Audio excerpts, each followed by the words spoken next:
statement really is, for she and her cohorts have done more to obscure the facts than anyone else. In their guise and good intentions, they have manipulated and lied about every statistic they can to fit their needs. These well-intentioned citizens cite a 1968 Eisenhower Commission as grounds for handgun prohibition with regards to suicide. However, they fail to report the fact that a 1970 study which attempted to justify this commission concluded, and I quote, cultural factors appear to affect suicide rates far more than the availability and use of firearms. In fact, the Eisenhower Commission itself concluded that, and again I quote, suicide rates would not be materially affected even by a prohibition of all firearms.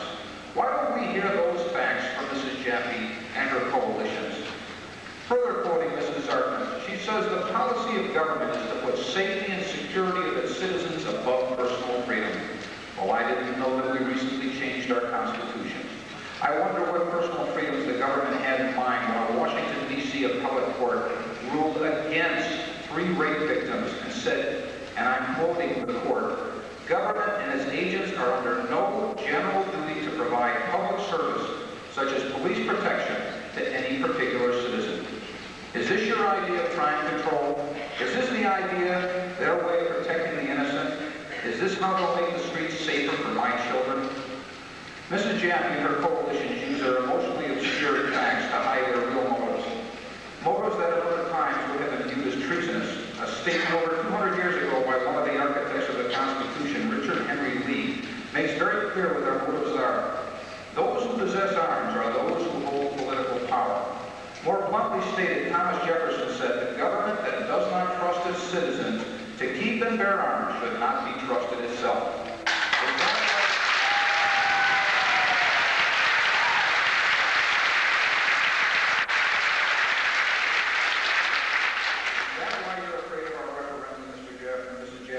Afraid that the people of Skokie will take away your power over our village board?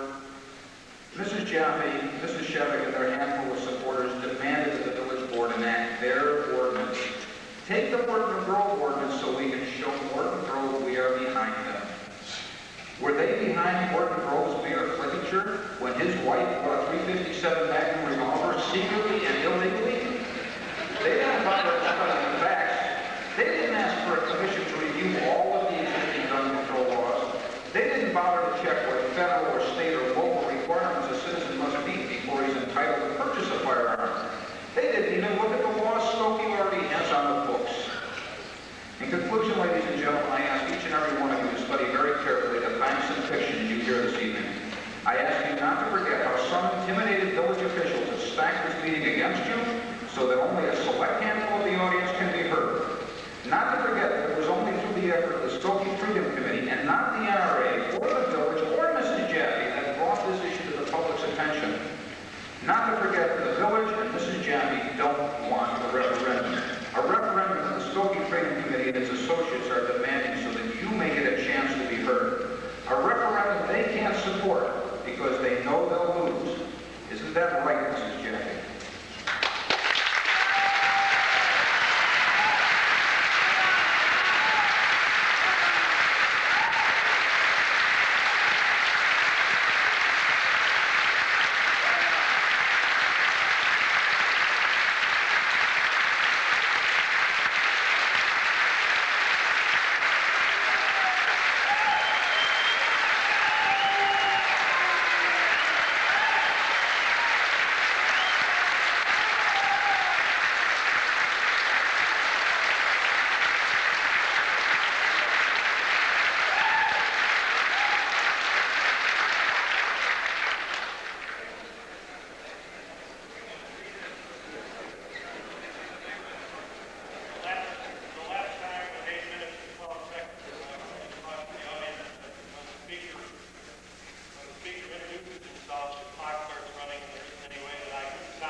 The National Coalition to Ban Handguns' entire presentation is based on alleged occurrences and statistics from outside the village of Skokie. The fact of unlawful or accidental gun use in Skokie has been made available to the board by the Skokie Police Department due to the request of the Skokie Freedom Committee. We are supplying a copy of the information clearly showing Skokie does not have a gun problem in the past or now. Please remember the facts given include all guns, rifles, shotguns, and handguns. We are supplying to the board copies of my handgun management work, where many of the statistics cited are contained.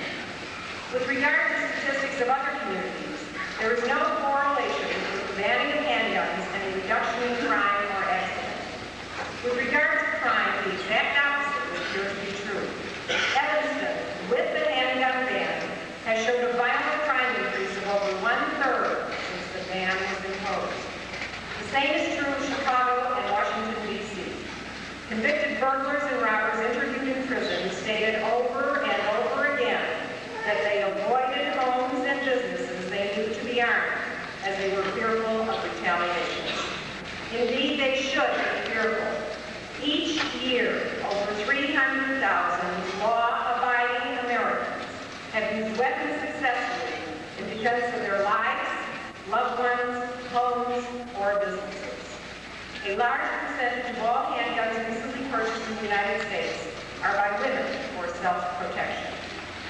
A handgun in the home is no more a hazard to an inquisitive child than the knives in the kitchen drawer or the medicines in the cabinet. A proper, caring parent who takes the time to educate, inform, and warn their children is all that is needed to prevent any accident which may occur, whether it be by guns or the 45 other more hazardous products common to every home. Are you aware that 2/3 of the criminals apprehended in the commission of a crime are apprehended by an individual citizen and not by the police? Are you also aware of the fact that over 2/3 of our police officers feel that an armed citizenry actually deters crime? According to a national survey in 1979, over 80% of all registered voters contacted believe in the individual right to keep and bear arms and oppose a ban on handguns. In referendums in various states, including California and Massachusetts, handgun bans were defeated by over 2-to-1 majorities. If you think the Morton Grove law has been effective, realize that only 17 handguns have been turned in over 2 years. And if you think those thousands of handguns have left Morton Grove, I know of a Brooklyn bridge that you might want to buy to span the sanitary canal.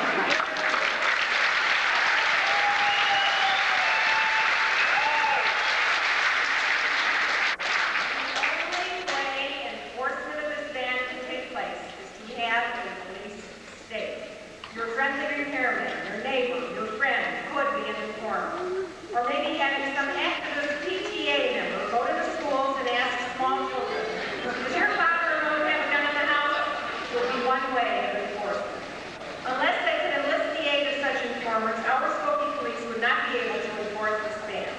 This would put our very fine police force up for ridicule, hatred, and public distrust, conditions that do not now exist. Laws on the books that the people do not want or will not obey, and that the police cannot enforce, lead to far greater problems. If over half our village board members would not obey no smoking signs in the Skokie Library auditorium at the meeting of June 20th, why should the citizens of Skokie not follow their example? Thank you.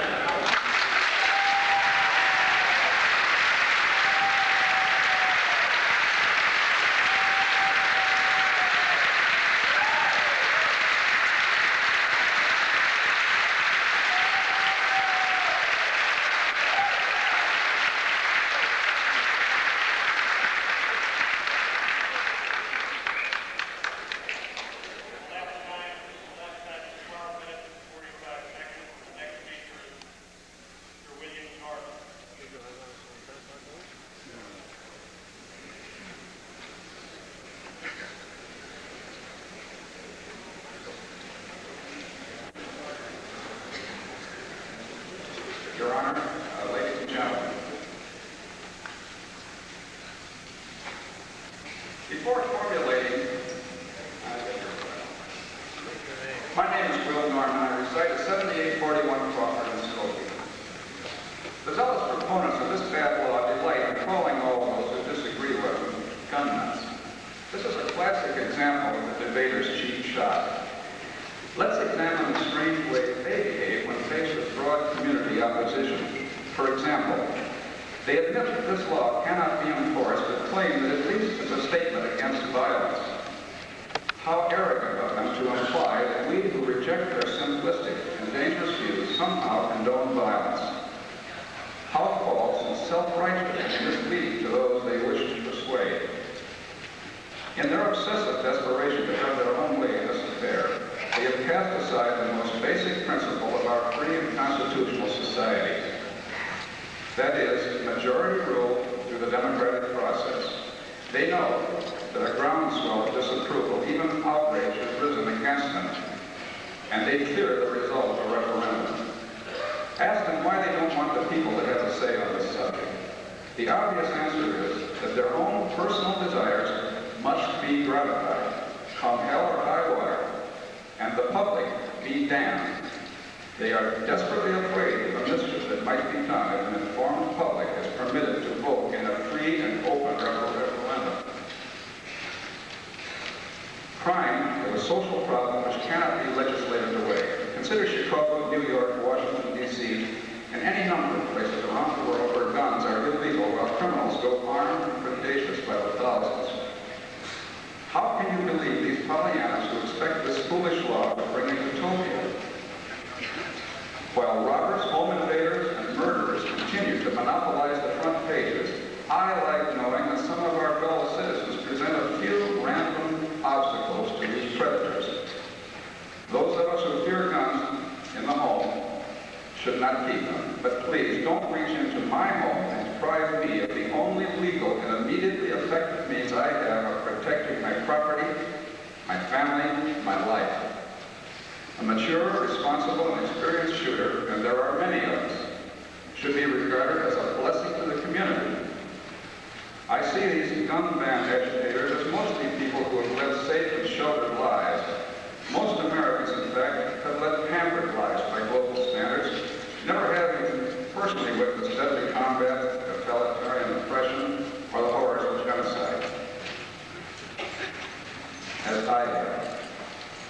They seek a fool's paradise free of any external threat to their safety and freedom. Thank you.